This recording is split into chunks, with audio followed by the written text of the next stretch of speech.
CBS News has learned of a young Iranian wrestler who was executed in Iran today. What do you know about this young man?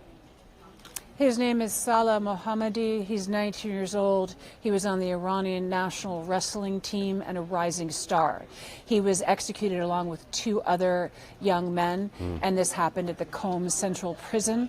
And what happened is, according to human rights groups, several of them, Hengao included, our sources inside Tehran, CBS News sources say, two sources say that he was executed after they obtained a confession under torture, that they were accused of killing two police officers in January. And there's an actual specific charge, which is interesting, which is called Moharabe, which means waging war against God, which really shows what the regime thinks of people that go against them. But we're also hearing from these groups, these human rights groups, that executions are on the rise, and obviously most often without a fair trial. That has to have a chilling effect on any voices of dissent in Iran, no? Well, there are many voices of dissent, and there have been many, including the Nobel Prize Peace winner.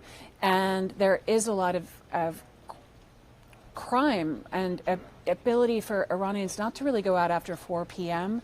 And it's not necessarily just the airstrikes. It's really the besieged on the ground, those shoot and kill orders, this accusing, like I said, waging war against God if you're not seen with the regime. So the chilling effect is that people can't take to the streets to protest or stage any uprising, especially after those massacres in January. But Ambassador Danon was saying that soon Iranians can take to the street. But how soon that will be and in what context and whether it's safe or not remains to be seen. I want to pivot also to Iran's escalating attacks on its Gulf neighbors. How are those countries responding, especially Qatar?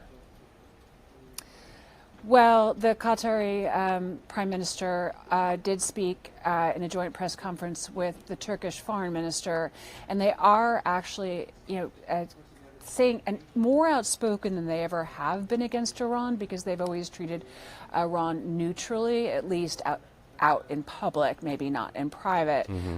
They've had to play two sides to the center in terms of keeping them quiet and keeping their country safe. But now we're seeing more outspoken criticism of Iran for striking Gulf countries. And while we're not seeing high casualty numbers there, the infrastructure, the energy issues are big. Although it is the end of Ramadan and people will be going out to celebrate the Eid, they will still have to be careful from random airstrikes. All right, Courtney Kealy, live from our New York newsroom. Thank you so much. Good to talk to you.